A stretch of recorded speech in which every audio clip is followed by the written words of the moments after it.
Hi YouTube, it's the Frog Queen here, and today I'm going to be interviewing Ed Luce.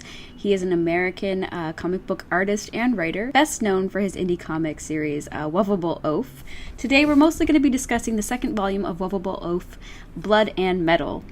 This is focusing on Oaf's life prior to the story told in the original. So without further ado, let's just skip to that. Screen recording here. Just take me one second. There we go. So you're in Nova Scotia? Yes, yeah, Nova Scotia. I always ask Canadians, I don't want to take too much time before we chat because I know you have Pharrell after this. That's where Trailer Park Boys is shot, right? It is, yes. And I always ask Canadians, like, what is the Canadian view of that show? Has it, like, worn out its welcome? Is it, like, the lowest common denominator? No, people still love it. They used to, when they first started, they had a screening every night that before the show aired at one of the big bars down here, and all the cast members would go, and presumably got hit on or whatever. I can only assume, because I never went. I mean, I remember when it was going on, I actually had when it first started, I had an audition to go on and be one of the Trailer Park girls, like just in the background. But right before then, I ended up moving to Ontario, so I never actually did do that. But at the time, it wasn't a big show. So I wasn't thinking like, oh, this is important for me to attend or anything. But, now they've got the whole web thing. Well, they started doing the web series thing. And now I think they have some kind of partnership with Netflix, I think. Mm-hmm. So it's still quite big and people still love it. And even like this guy that I watch on Twitch all the time, who I subscribe to, is a huge Trailer Park Boys fan, and like all of his like if you donate to him or whatever, all his sound effects are Trailer Park Boys stuff. Wow. And he's in the UK. Yeah. Well, I think that Netflix thing did break them really wide, because I was into them before that happened. Right. I mean, I own all the, first 7 seasons on DVD. Right? There's so many. Yeah, and I own, the first 2 films on DVD, and then everything just moved to Netflix, and that's when they blew up. But, I mean, I got the impression, it's good to hear from you about it, that much like Adam Sandler or some comedian who has, worn out his welcome, that maybe that was what was going on in Canada right now, but yeah, I don't think so. Yeah, people used to roll their eyes. I'm sorry, the delay, and I'm notorious for talking over people because I'm a teacher, I'm a professor, but I was gonna say, for years I would just mention them to some of my Canadian friends, and they would just roll their eyes. They'd just be like, ugh, I think it's just because of, if you know the people involved personally, a lot of people are like that. And because of course, Nova Scotia is such a small place, of course, everybody knows these people, And when you know people personally on that level, it makes you roll your eyes, And I think, unfortunately, like everything else, there's probably some of that big fish, small pond kind of mentality all about it, right? So yeah. I notoriously dress up some of these low pop cultural things with very queer reads. The grad student in me really looks at Trailer Park Boys and says, "Oh my God! This show is just about men, making it okay for men to look at other men's bodies." The first 7 seasons are all about this weird space of let's create a premise where we can just look at each other with this very queer gaze but ignore it, and we're all straight, right? Yeah, that's totally. I do that a lot. Like to Johnny Ryan's Prison Pit, that first book is super gay porn to me. But like that's very indicative in a sense of like Nova Scotia in a lot of ways, I feel. Just because like maybe I pick up on it more because, I'm part of the LGBT community here, and, I throw events that are at a gay club, so I think maybe that's probably why I would pick up on it more than everybody else, like people who don't leave their house, Sure. Yeah, I think it's kind of weird and conspicuous. And the newer stuff, that's all been stamped out now that Mike Clattenburg, I think, he's doing Black Jesus on the Cartoon Network now. But now that he's doing that, I think, and it's the three guys mainly writing, they're a little bit up their own butts with it, and it's not as cute and sort of playfully homoerotic anymore. That's almost completely gone. So yeah, I haven't watched all of the new stuff that they've been actually doing with Trailer Park Boys. I've seen quite a bit of it, but yeah, it's not the same. Like there's a lot of different stuff in it, and yeah, you're right about that for sure. I'm just noticing this is preposterously overachieving of me, but I noticed there's like a big bright spot. I'm going to shut this light off. Okay. And is that like too dark? That looks okay, right? Yeah, it looks good. Okay, cool. I like that you're doing... This is your studio, by the way? This is my studio in Sacramento. I split my time between Sacramento and San Francisco, and on the weekends, we come out to Sacramento, so my Cintiq screen is here. The stuff that I do that's more like portable, I can do anywhere, but yeah, kind of my man cave space. Oh, don't get me started on the man cave term. Oh, don't get me started. Sure. But yeah, no, that's awesome. Thank you for doing this interview. I always tell everyone I do a little intro I record separately right before just to introduce you and say, here's what this person's all about. So that we can just kind of dive right in and get to the good stuff. Yeah. Cool, and I know, like you said, it's Pharrell Drimple, right? You're doing after? Yeah. He might not be coming on today because he didn't get back to me. Him and I talk quite regularly, but he's so all over the country right now. So I totally understand, like, he's been doing, like, just so much traveling for cons and, like, different projects and stuff, and he's just got, like, kind of a lot on the go. So we've tried to arrange interviews several times over the last 2 months. And they don't always work out. Yeah, I just crossed paths with him in Boise, and I, at least a couple times a year we'll run into him, and the last time before Boise I talked with him, he's like, yeah, I might be living in the Midwest for a while, and then I might be back in Portland, but then I might live with Tom Neely for a little while in LA, and like, I was just like, okay, well, I will see you when I see you. Yeah. Yeah, and that's, like, it, yeah. It's funny you mentioned Tom Neely, because, like, you and Tom, you had worked together previously as well, right? Yeah, in fact, that's what I have to show as my new Henry and Glenn stuff. It's not any more story-type things, but it's a coloring book. Like, we've gone there. Oh, cool, awesome.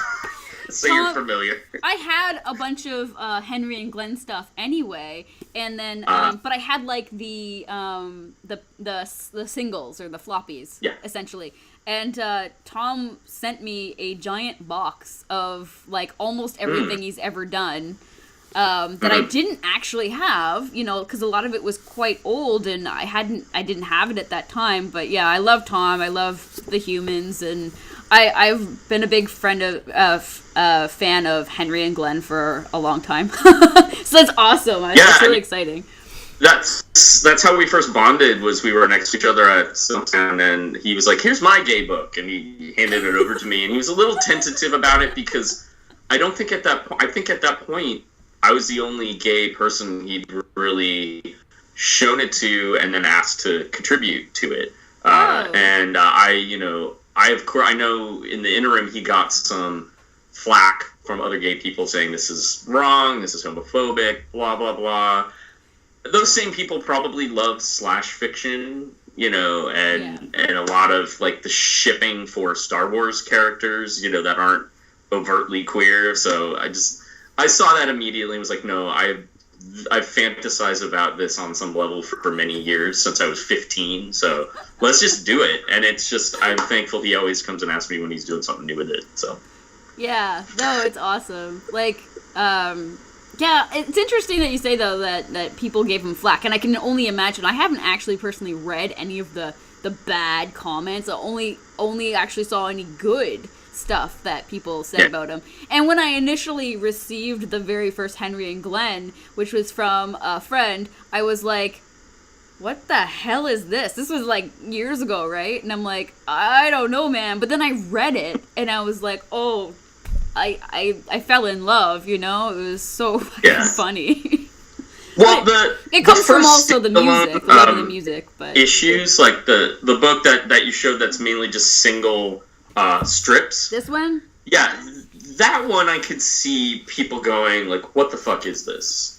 Like especially the coat hanger one, where you're just like, "That's so wrong on a bunch of levels," and but then the storyline issues really fleshed it out, like the Forever and Ever humanized it, made people, I think, got it much more at that point. So, yeah. And those are the ones that I actually read. I hadn't actually had a copy of this one before, so I had like the actual story. So yeah, it was a bit different. Yeah. No, totally. So what are you doing? What are you doing right now? Show me. What am I doing? I am sort of knee deep in like three things simultaneously, which is, as I'm sure, talking with comic creators, you hear this, periodically. I'm trying to complete the fifth Oaf issue, which would be the first book that continues the storyline from the Fantagraphics book. Okay. Which I'm embarrassed to say I'm looking at, and I didn't put next to me like I put everything else next to me. But that issue, there's another writer, my collaborator for many years on a sort of more inspirational level. He occasionally wrote some of the shorter stories about the Smusher character in the Oaf books. A guy named Matt Wobensmith. He has written the almost entire issue of the fifth Wuvable Oaf, and his take is on Smusher, and he's kind of taking it to a different place, and I think I need that creatively to challenge me. As much as I like drawing big dudes and cats, I can't have that be the whole thing. I think if there was any mild, measurable backlash against the first Fantagraphics Oaf book, it was that the cover leads you to believe one thing. It's about big guys and cats. But when you look through it, you're like, the experience I hear over and over again is, what did I just read? For those that intimately familiar with it. And I think that I read my Goodreads reviews. I do it. I know they say don't read the comments, but I think whenever I see a 1 or a 2 pop up on there, it's because the promise of the cover is not fulfilled with some of the gorier things that go on in the story. So, right.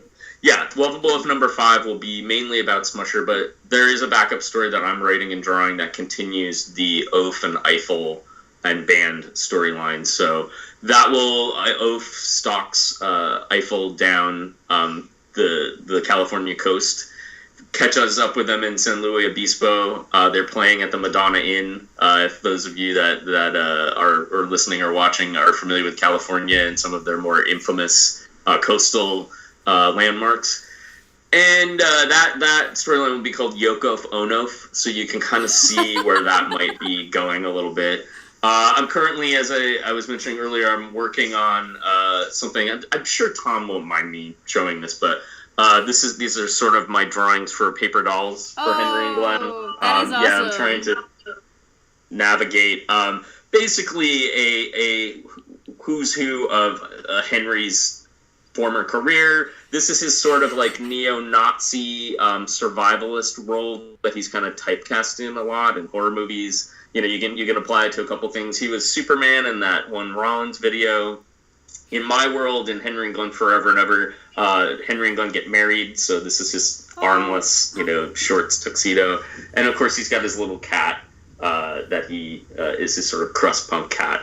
So that is something I'm also currently working on. This is the Glenn doll. Oh my God. With his little inverted cross, and then classic Glenn, and then I'm giving him sort of what he always wanted, which was to dress him up as cosplay. There are two sort of cosplay costumes, so he gets like the old school Wolverine treatment in that particular case.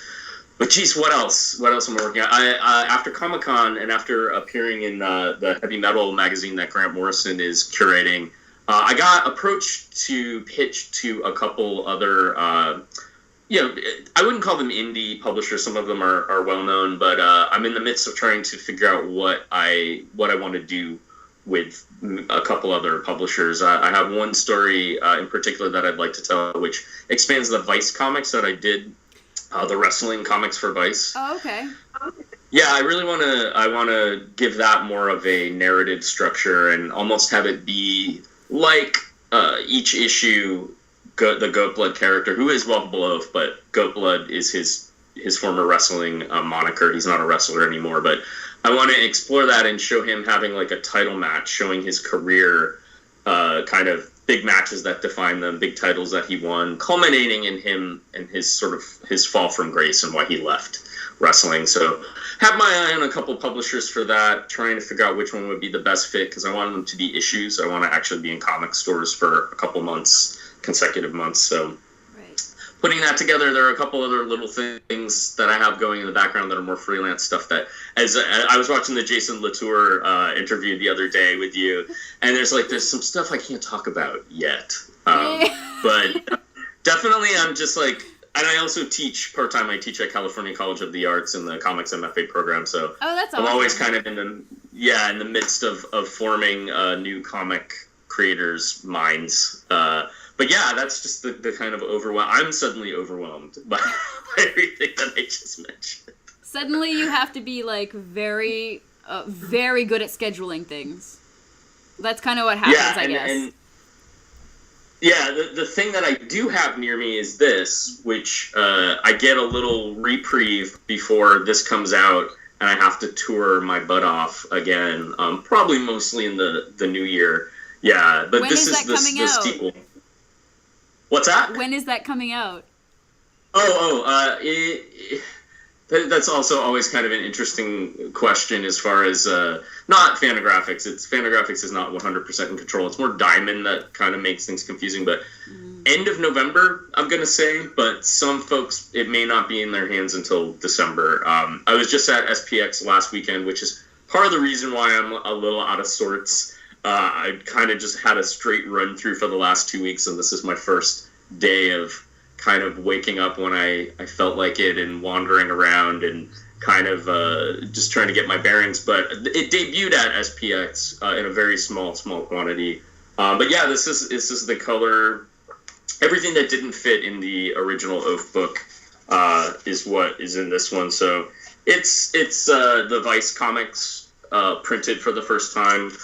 That entire run of like 16 comics. It's a bunch of little stories.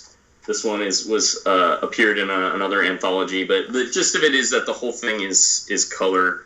It collects stuff like the very first Oaf drawing that I ever did. Oh. It was a paper doll drawing first, so there's a reproduction of that. You can kind of see that he was not the straightforward cute character that he has evolved to be. He was actually pretty scary, but yeah, I mean, the subtitle is Blood and Metal mainly because it focuses on the wrestling and the music aspects of the character. There are some kitties, but I'm trying to be a little more honest about the content in this one. Oh, okay. Yeah, since some people, as I said, I think they picked it up going, oh, cute kitties, and then there's like, monster dimension, the one character is involved in. There's a lot of music stuff. There's a lot of heavy metal references. I know that some people were like, I don't get this because they don't listen to heavy metal, maybe. I don't know. Right, and that in particular appealed to me about it. Plus, the kitty stuff I thought was adorable, but I got why it was there compared to everything else. But I mean, for me, I guess it's different too because I follow you on Instagram, and you know, so I mean, I know these are like your interests coming through your comic, you know. Yeah. Anybody that follows my real world kind of social media knows that I don't just post my drawings. I'm not necessarily a straightforward work in progress person. I'll throw up a picture of my cat like every 10th picture or something like that. There's a lot of records. Like I just got back into shopping every Friday because that happens to be when we come back to Sacramento, and I have a record store that I can just pick up new releases at. So when Halloween comes around, there's going to be a lot of, you know, homoerotic horror movie pictures that I'm going to, like, screen grabs that I'm going to start putting up. I think I might even do my favorite weird male cosplay, one of whom is Ricky. There's a guy that lives in Toronto that I swear is just Ricky's, like, little brother. So... yeah, my social media kind of mixes it up a little bit, and my hope is, I mean, I do have, like, some social media followers, but I think a lot of people that pick up my book don't necessarily know that I'm online, so it's a bit of a mystery when they're just going on the art itself, and they've had no interaction with me, so. Makes sense. Oh, I get it. Well, I love the cover. I think it's great. And I like the color. I'm glad the color's all there. Yeah, I wanted to do something different. I think that after doing the Oaf for 7 years, people tend to want to label you as, number one, the gay comics guy, which is fine. I'm not hiding that. I don't want to hide that at all. Right. But I don't want it to be the only thing that people pick up the book for. So I also have just issues about being just the cute cat guy. When I started out, people were like, "Oh yeah, it was really smart that you put cats in it." Like it was some crude marketing thing that I did. You know, yes, everybody likes cats, and they were in there for purely kind of autobiographical reasons. I had just ended a long-term relationship, and rather than break our cats up to you, I let him have both of them, and I miss my cats. You know, that's. There's no mercenary reason. I also think that they develop because they play well off of this big, scary guy who's just utterly owned by these cats. It's very much like Hellboy in that way, you know? Yeah. And there's lots of precedents for that. I'm trying to think of other people. Like Jeffrey Brown has whole books about his weird relationship with his cat. So mine really, I said, well, if I'm going to continue to include these characters in, I've got to do something different with them. So that's why you have one who hallucinates. You have a very Oz-esque, backyard type of dynamic between groups of characters. Oz from HBO. That was my big influence. Yeah. I love that one. So good. Yeah, totally. And what would happen if the dynamic was in the kiddie orphanage was more akin to Oz than this like harmonious, the situation, which it's never harmonious with cats. There's always issues. My cat hates all other cats. Like the one cat that I have loathes all of cat kind. So, I want to have a different take on it. But as I said, this one, there's barely cats in it. So hopefully I've subverted that expectation. And as you said, people like yourself who are maybe more into the darker aspects or the music aspects will embrace it on different terms. For sure. So I can't remember. Didn't you just get married? I did get married, yeah, in June, the end of June, on our 10th anniversary, to my partner, who is honestly, it's sort of weird talking about this when I think about where I started and where I am now, but he inspired the Lil Papa character in the comics. So, yeah, he's kind of Oaf's adopted father, and I'm more the Eiffel character, so that dynamic prevents it from being purely autobiographical. But yeah, we got married in Lake Tahoe in June, just a family-only wedding, and it's weird.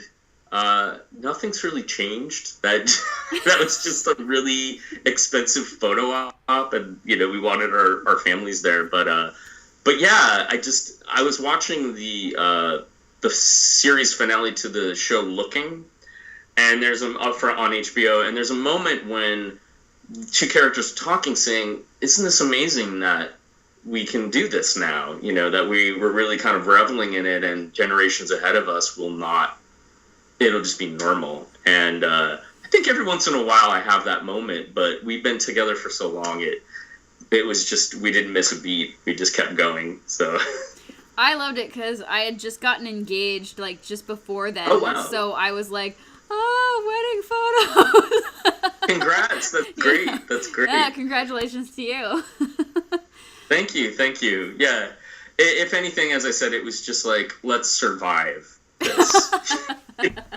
I don't mean to trivialize it. It was a big moment for us, but it was also like, let's finally furnish our house because my parents stayed with us. So we had all these lofty, our house will be marked by the pre-wedding, condition of it and the post-wedding, which we are currently in, and now it's furnished and doesn't look like two squatters live here anymore. So it's like, don't tell people how I live, Yeah. We had our one and only friends, a couple who we incidentally saw get married a couple of years ago. They came over because we finally had furniture to sit on, and it wasn't super embarrassing. So awesome.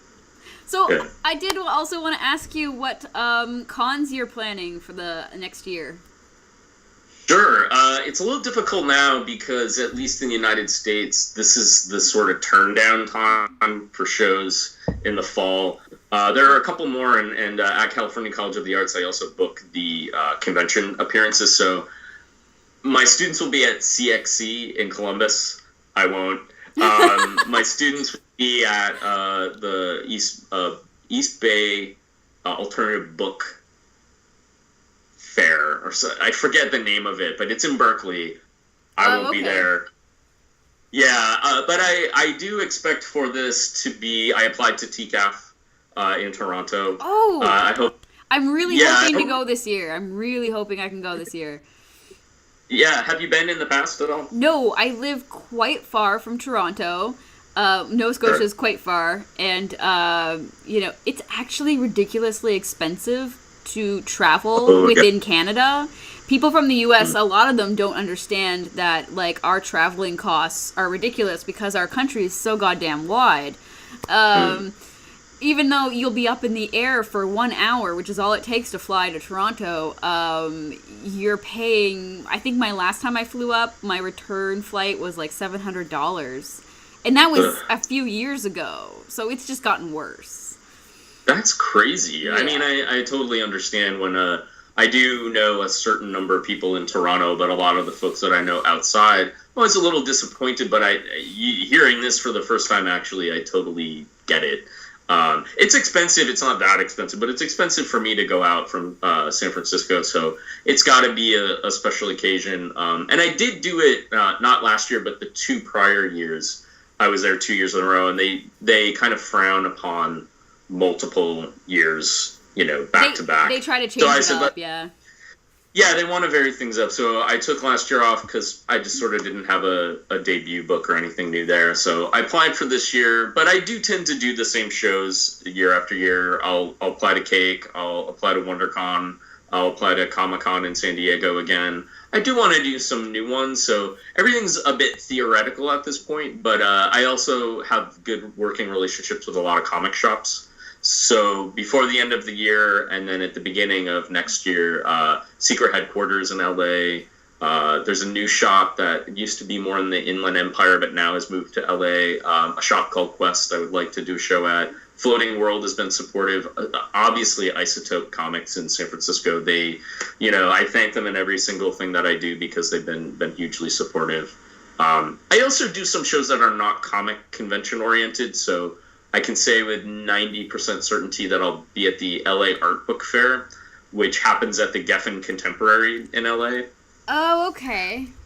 Wow, yeah, there are very few comics folks there. I think Tom Neely and Keenan Keller are one of the only other sort of 3 regular purely comics people that do that show. But I expect to be there just because they kind of put us in the gay man area. Like, they have a gayborhood that they pave out at for the all con? of us. And Yeah, and it's mostly like amateur porn and photography zines and things like that, because we are freaks at the show. They almost have zero comic stuff, but we know all those guys, even if we don't really do that kind of thing. I think they mostly put us over there because we just know pretty much everybody. Do you find that kind of weird though, that you'd be like singled out in such a way? Because that to me seems kind of bizarre. It isn't, and I left out one important factoid about the just the art book fairs in general, whether they're New York or Tokyo or wherever. They're all run by the New York gay art mafia in New York City that runs Printed Matter. It's a real thing. Okay. It's a real. Wow, I didn't know. Do tell. I need to know more about this. Sure, it's the dark overlord of that scene. He'll love me calling him this. Is Shannon Michael Caine. Okay. He runs Printed Matter in New York City, and he puts most of these shows together. He has heavy involvement in all of them, especially the New York and the LA one. So he knows what he's doing because he sort of runs the thing. So yeah, I think under any other circumstances, like if it were a regular comic convention, that would be a little weird. And, APE, the Alternative Press Expo, used to do that. They used to put all of the gay creators in one area. I think for ease of parents, just, like, leading their kids, like, this way. Yeah, even though queer content isn't necessarily a guaranteer that when you open the book, like, a dick is going to slap you in the face. Like, that's what I mean. That's why it seems so strange to me, But it's so funny because there's a lot of also, gay, female, gay comic book creators who don't necessarily get lumped into that kind of, they're just considered comic book creators. Do you know what I mean? And even though their characters are gay, I guess because they're female and things being what they are, they just get, kind of shoved over with everyone else, and they're not considered, LGBT or anything, right? Yeah, so bizarre to me. Yeah, it's changing. I think that I entered the comic sort of convention scene with a vengeance in like 2008, 2009, when that was more of a generalized practice. But you're absolutely right. There are a lot of female creators. There are a lot of non-binary creators who would really be upset if they were wedged into this sort of gay category. We used to get put next to what I affectionately refer to as like the guns and boobies genre people, because for similar reasons, like potentially explicit content. My neighbor would be, a guy who has a very traditional sort of 90s throwback, large-chested woman with like a giant gun. And I'd look at him and I'd look at what I'm doing, and the people around me be like, okay, I kind of get why this is happening. The funny thing, too, about that is they used to put the Chick Track guy in with us, I think, just to troll him, like utterly troll him. But I haven't been at a show recently where there's been a large section. Like TCAF put us next to the Massive people, just because we're really good friends with Graham and Ann, and Christopher Butcher organizes that, and he knew that at the time too. Fantagraphics had put out the Massive book, so it all made sense that we were together. Yeah, these days I get more put next to other heavy metal people and punk rock people, which I appreciate. I love that, even if my work is a little bit different from some of what they're doing. That's why I put so many different things into my comic. Like, I want to be on panels that are queer-oriented panels, but I also want to be on the music panels. Recently, I've been on a lot of body diversity panels, which is important for me to be able to talk about. I think it's interesting. There could be a whole article written about convention layouts. Maybe not a very interesting one, but I'd be happy to try and make it interesting if someone wanted to interview me ever. It is interesting, though. It is interesting to me because, I guess, because of what I do, really, with the comics and stuff. Mm-hmm. So all that stuff, does kind of strike my interest, especially just because there is kind of like a revolution going on within the comic book industry right now, where we are finally getting so many independent and mainstream characters who are, gay, trans, like transgendered, non-binary, and of course we're finally getting superheroes that aren't just pasty white pale motherfuckers. No, absolutely. My one connection still to mainstream comics, like Marvel and DC comics, has been this new wave. I was kind of trending out of the Marvel and DC stuff, and then Marvel made Thor a woman. Yeah. Yeah, Miss Marvel started to ascend. And, I was like, okay, I'm back in. Like, let me read these stories. These are different. Yeah. I'm very, very excited because I just started getting to know her in the last year. That Mariko Tamaki will be writing Hulk. I just think I cannot wait to see what she does. I can't remember the last time I read a Hulk comic. Like, it must have been... Yeah. You know what? Actually, I do remember the last one I read, and it was Sam Keith, and that's how long ago it was. That is a long time ago, yeah. I fell off the track a long time ago. I can't even remember why I started picking it back up again. I think it was some 90s artist went back on it for a hot minute, and I was like, oh, well, this is kind of interesting. Let me check it out. But ever since, there's been nothing applied to the character that... Same thing with Thor. Like, okay, occasionally I like to pick up a Thor comic, but when they made... And I'm blanking. I know it's the Doctor, and I should know this.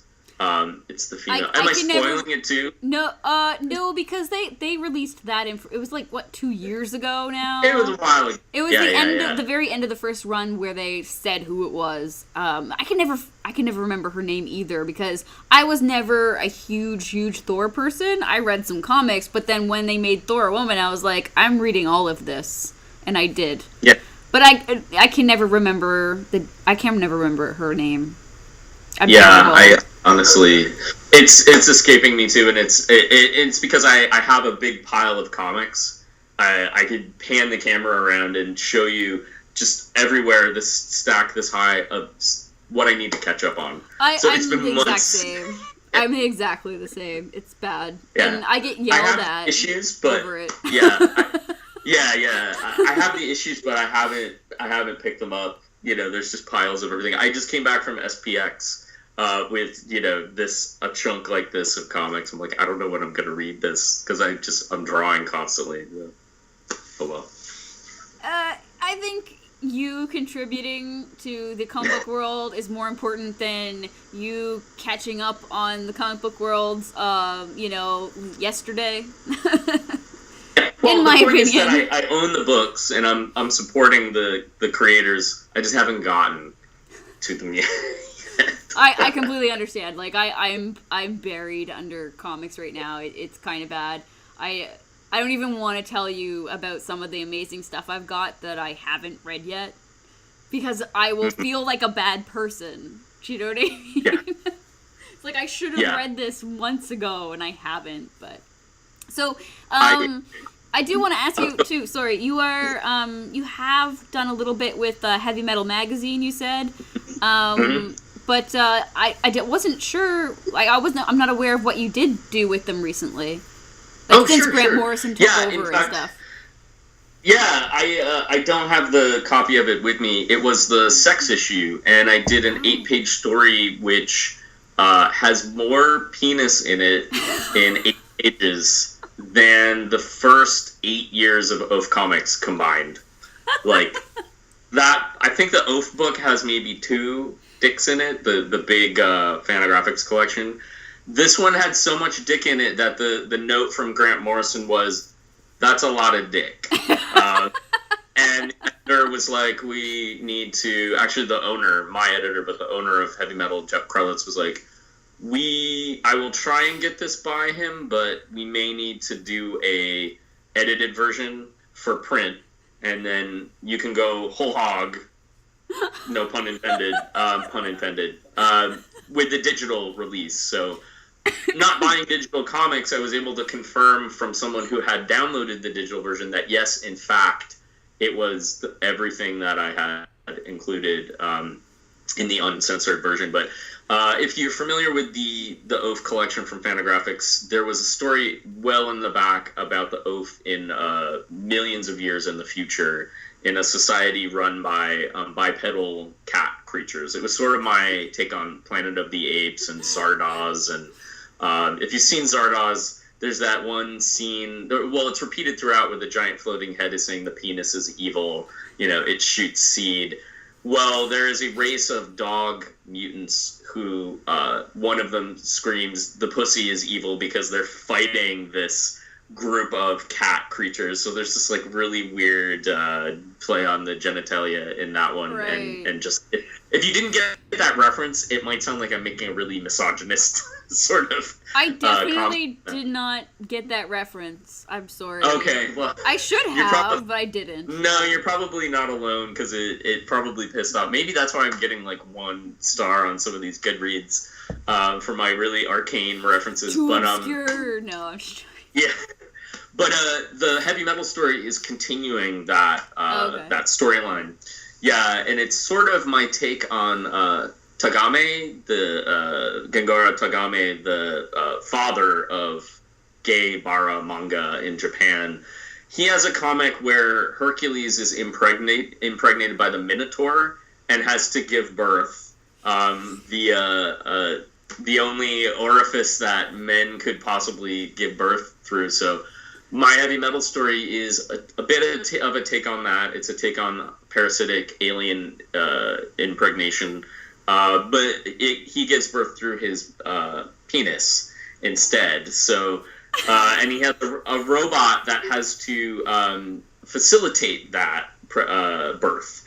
So it's got the, like, queeze factor, but it's got the, like, kind of sexy factor. And there is towards the end, a multi-panel sequence where that is going on, and that was deemed to be a bit too explicit. Also, the scene where the babies come out of the head of the penis, that had to be very cropped for the print version, but it's mostly there.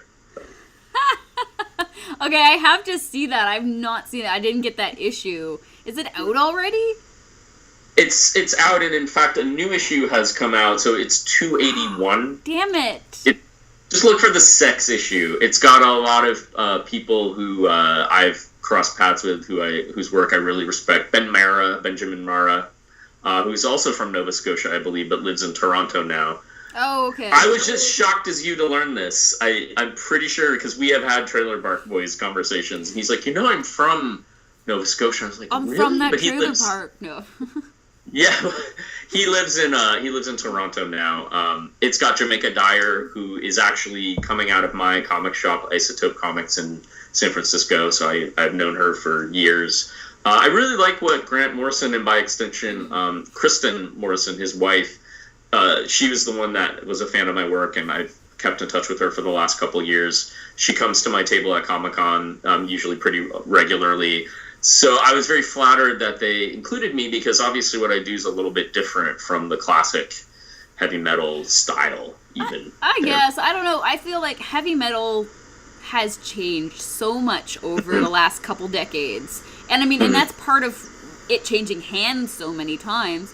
I was really excited to find out that Grant Morrison was taking it over, basically. And I think it really, really needed it. Like, it really needed him. Otherwise, it was going to go that way that it did in the 90s there, where it looked like it was just going to stop.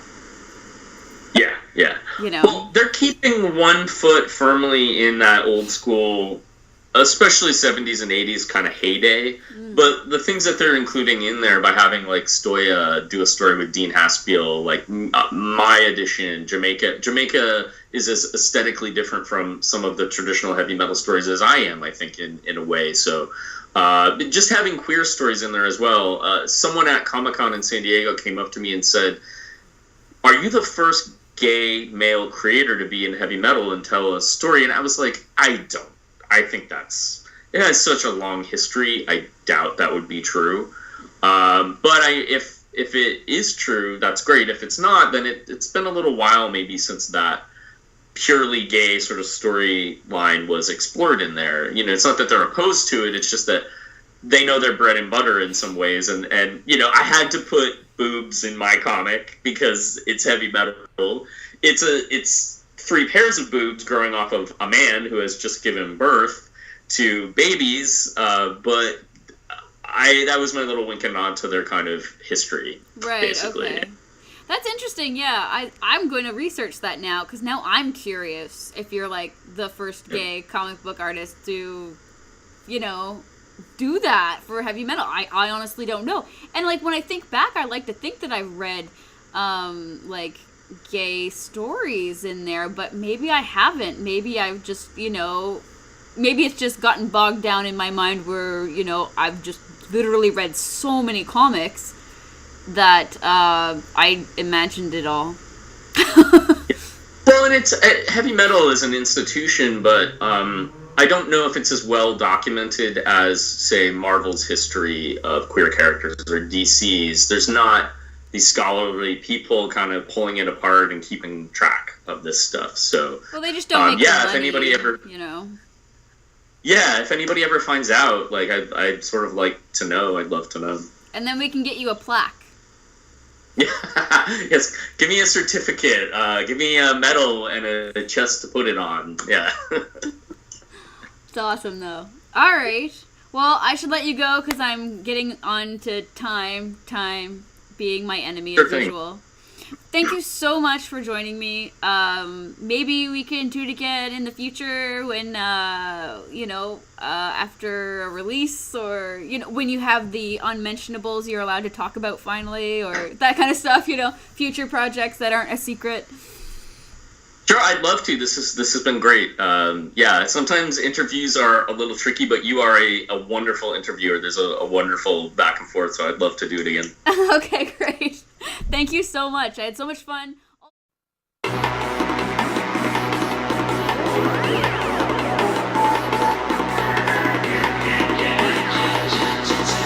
Katamari damashi